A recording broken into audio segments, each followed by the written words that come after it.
Gotta say, today is March 29th, 2021, and this is Last Week Today.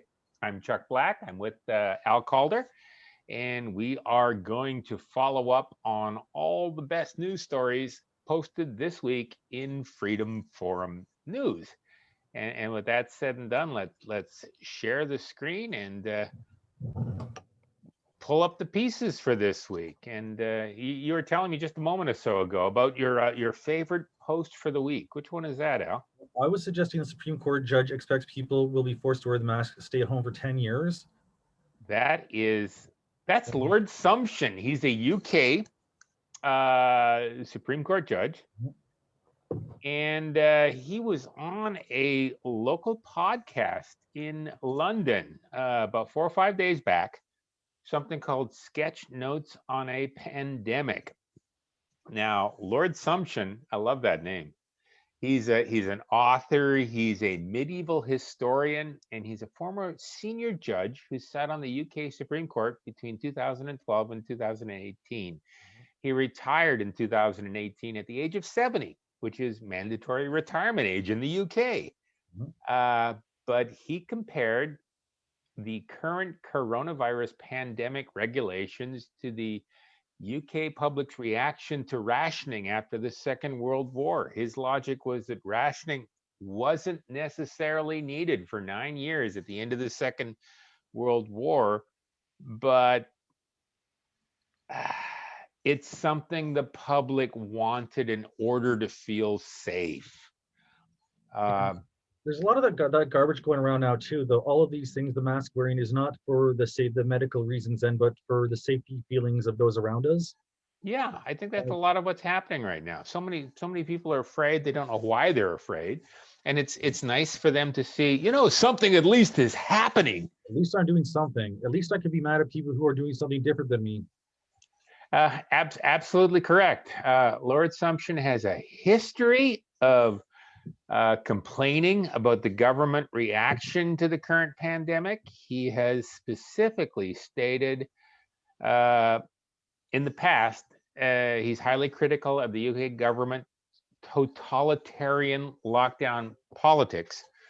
But by the same token, he says it's politically unrealistic to expect the government to backtrack from its decisions now, which, That sounds a perhaps bit man may be right. well. No, that's stupid, Chuck. How you can't backtrack on decisions you make?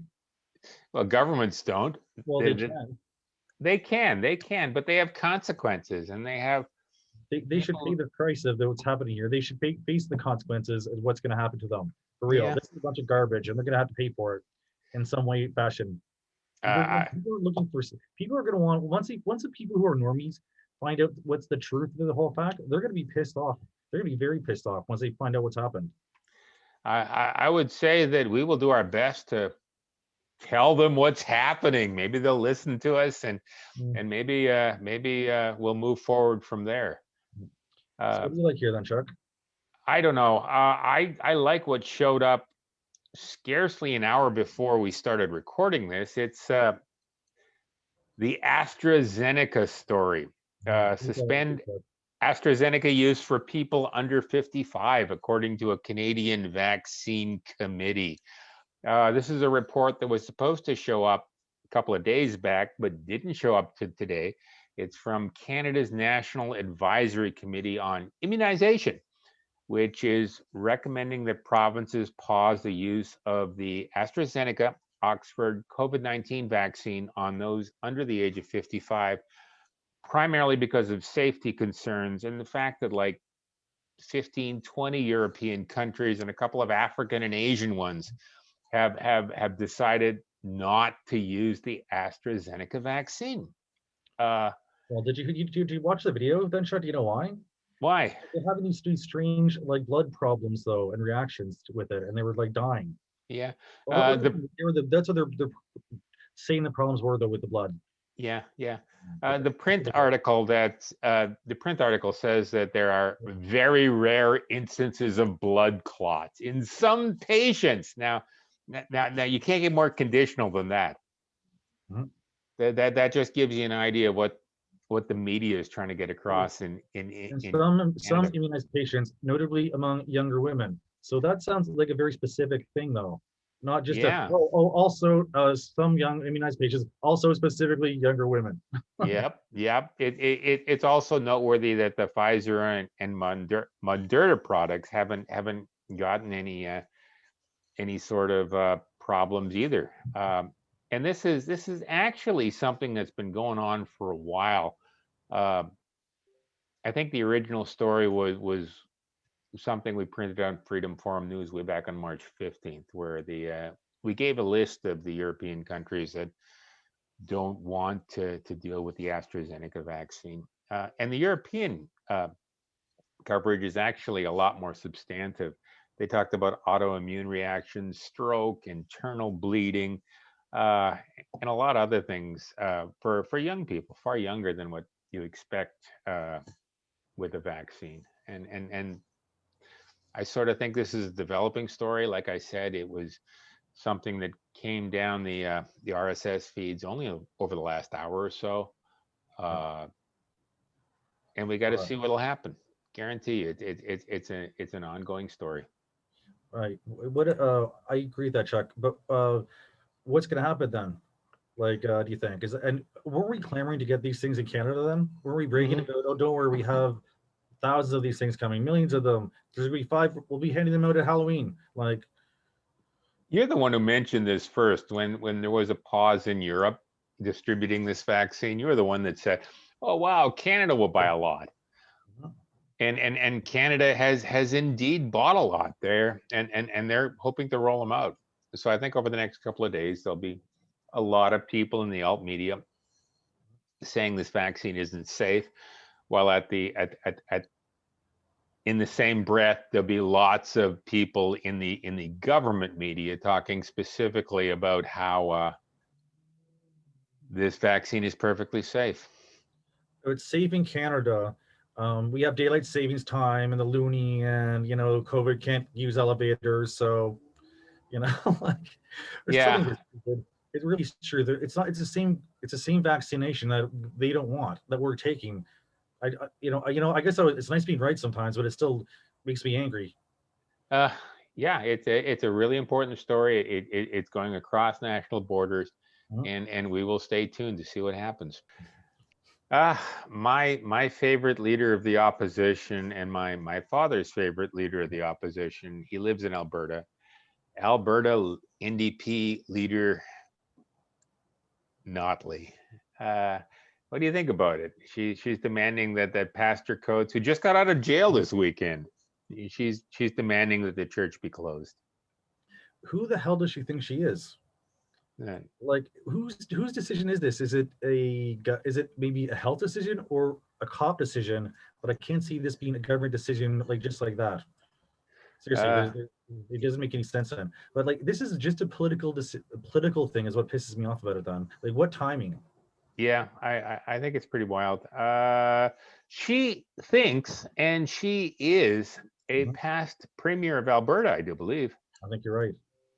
And she lost by not a lot, and she is expecting to regain her crown sometime in the near future.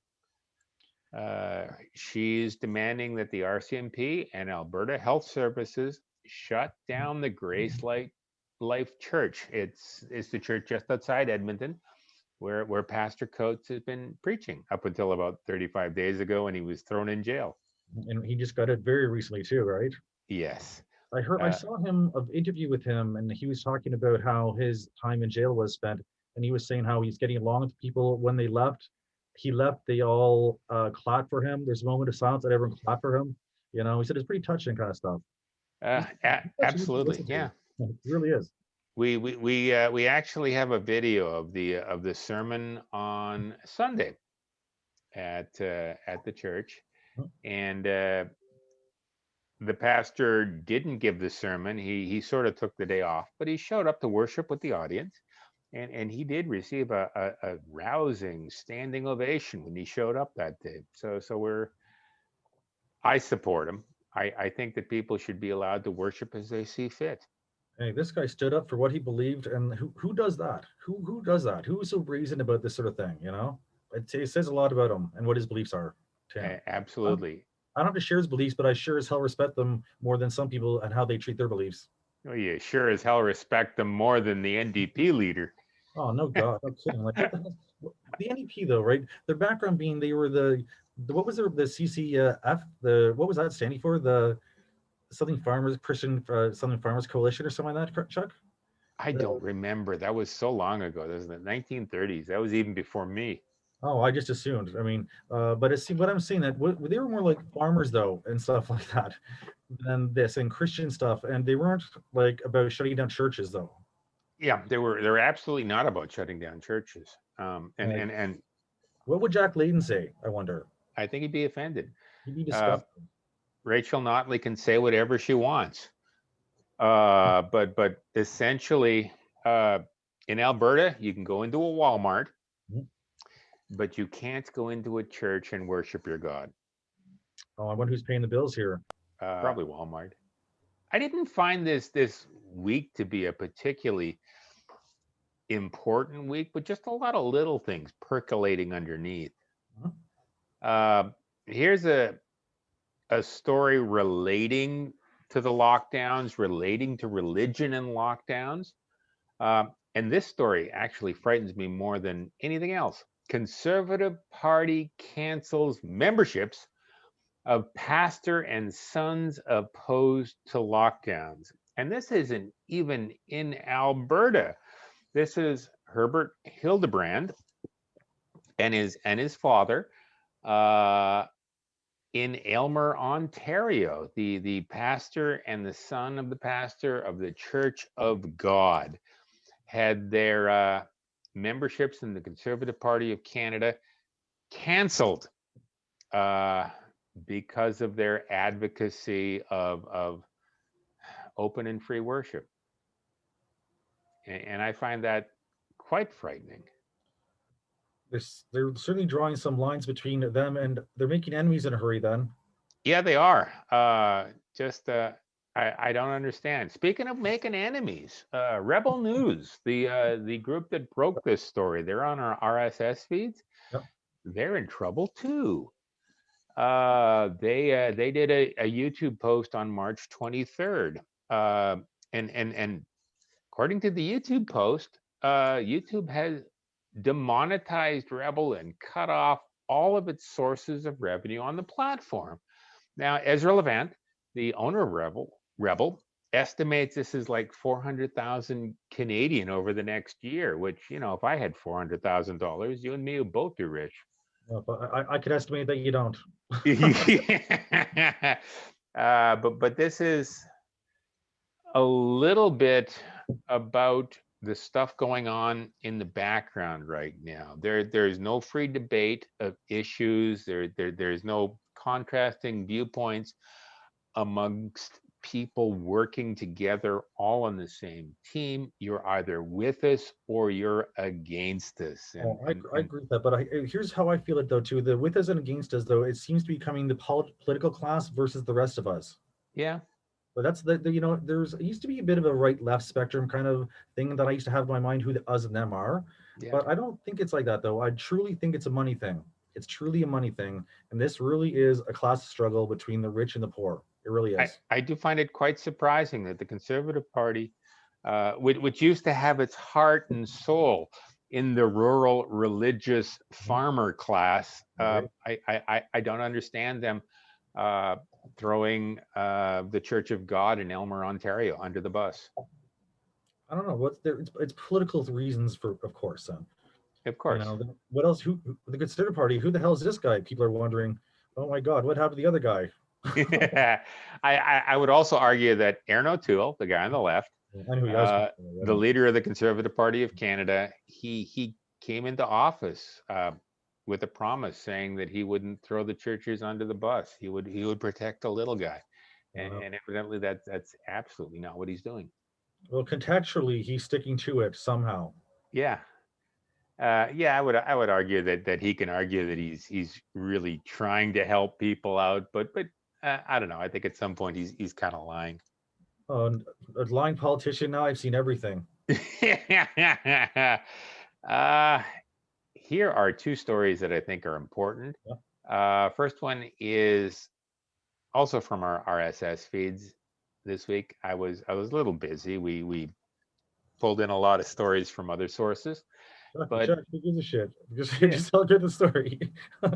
many Quebec, Ontario vaccine appointments for seniors unfilled. The story talks about how a lot of people age 70 and older don't really want to get vaccinated. They don't trust the vaccines, especially in the context of the AstraZeneca story that we talked about earlier. They have sensible and logical reasons to distrust the vaccine.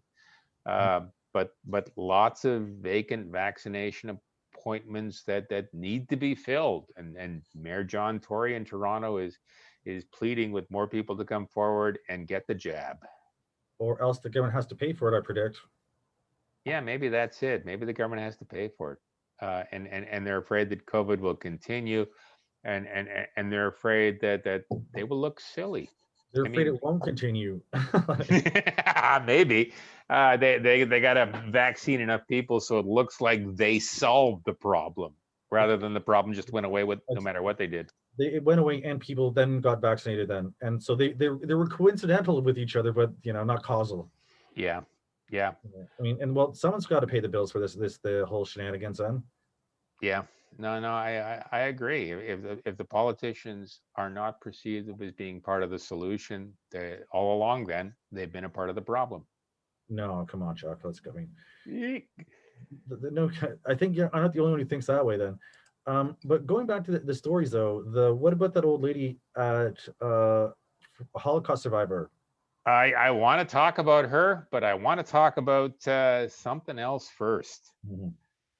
The Holocaust survivor is a really nice 92-year-old lady who gave a really good speech on Sunday at the Toronto Freedom Protest at Mhm. Queen's Park.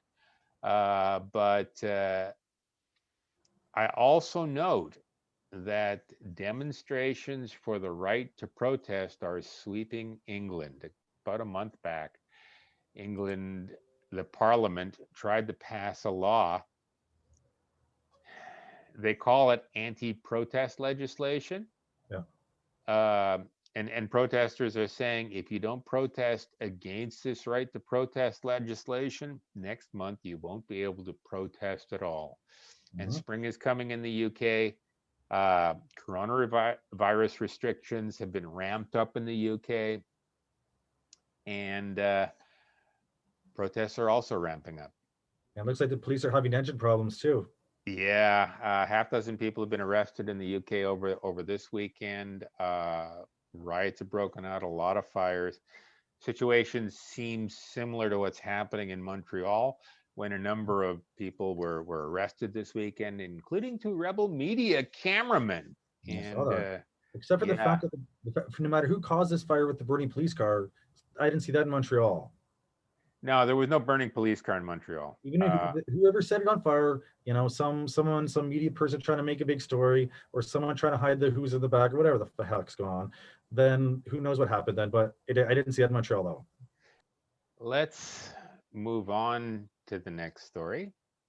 This is the 92-year-old Holocaust survivor who gave a tiny little 2-minute speech, maybe a 3-minute speech Just touching at stuff the too. at the Saturday Queen's Park protest.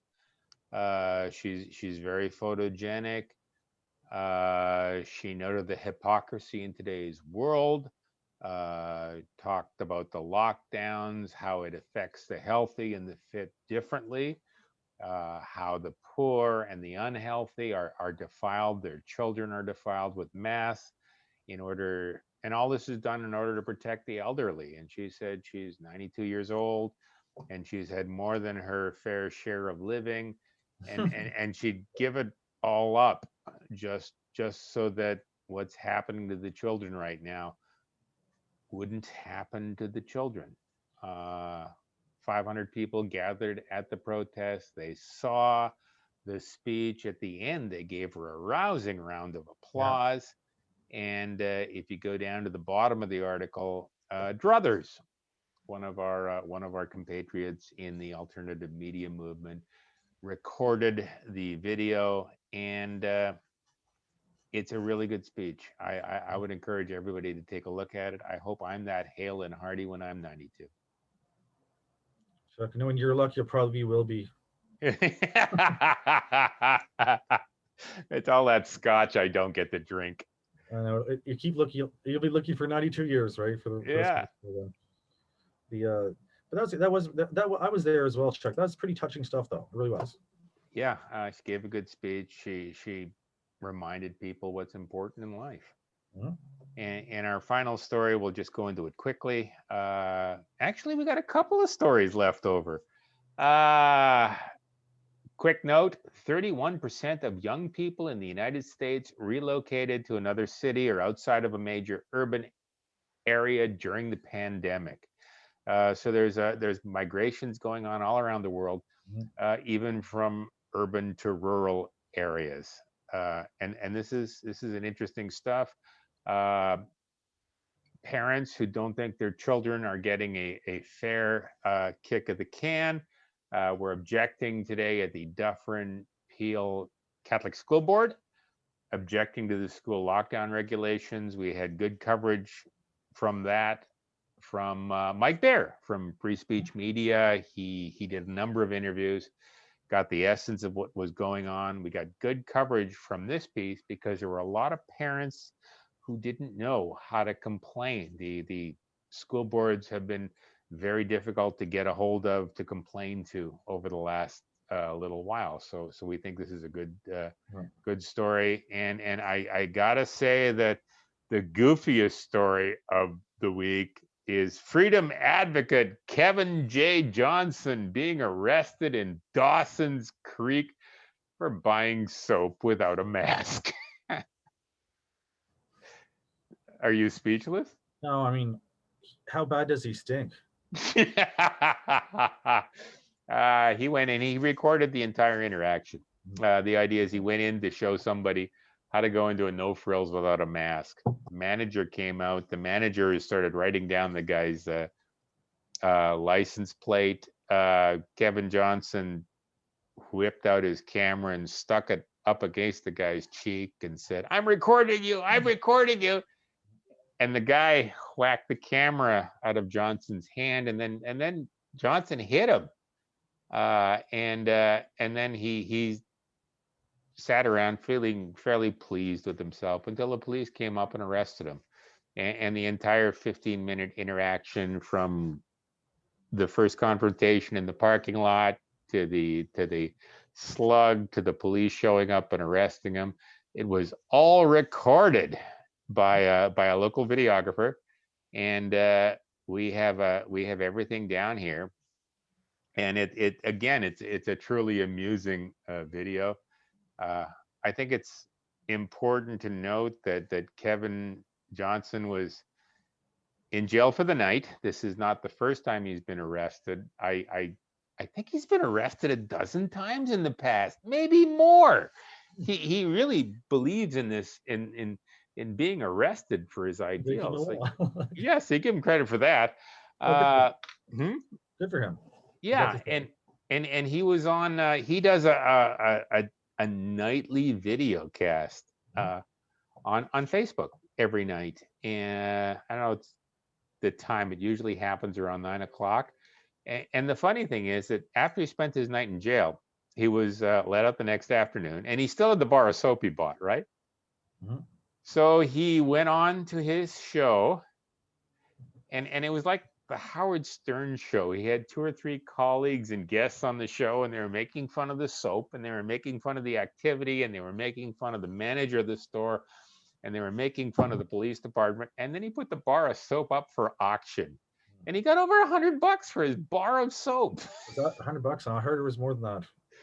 It might have been a little bit more than I that. heard someone say at the Cherry Beach that it was $400.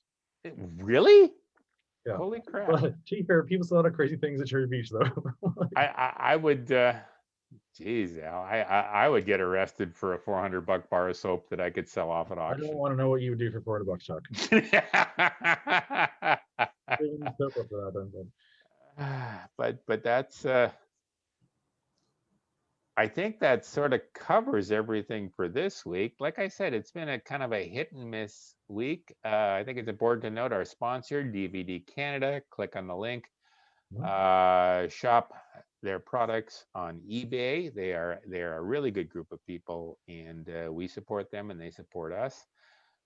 Also think it's important, if you like what Al and I are doing on this show, it's important to like, comment, share, and subscribe. And at this point, Al's going to say something else.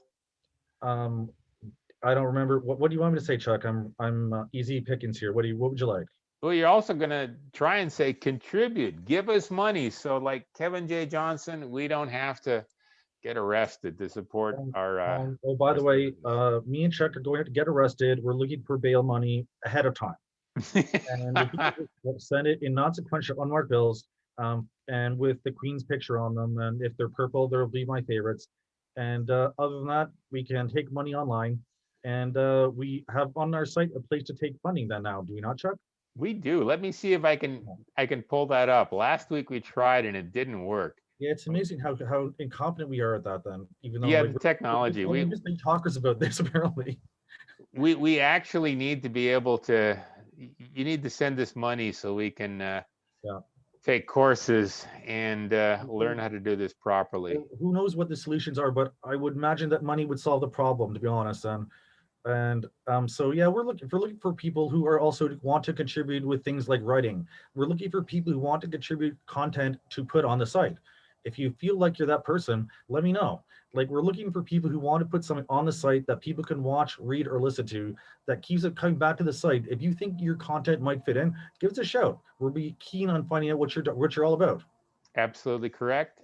We have a page. We're looking for smart people who do things like Al described, and we'd be happy to have you aboard. There is just so much to do to get the word out.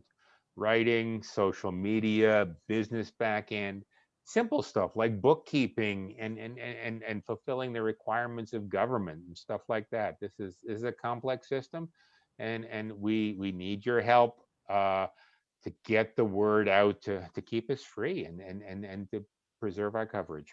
And if anyone, what I'm also looking for are people who can work on social media things, though, right, Chuck? Like, Absolutely, we have a link down there for it, yeah, I agree. but And but also, I've also got on online a job posting on Indeed that you can find. It's for a volunteer social media position. It's very touching stuff. It's just talking about the cause and talking about the job.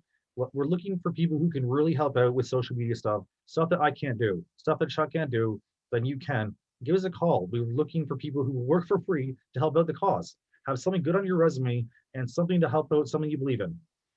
absolutely. And with that said and done, we're coming up on our 30-minute mark, and it was a good night, Al. I look forward to doing it again a week from now.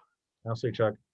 This is Does the the show have a name? Monday. Chuck? Does the show have a name? Yeah, we have a name. We are You say it? last week today.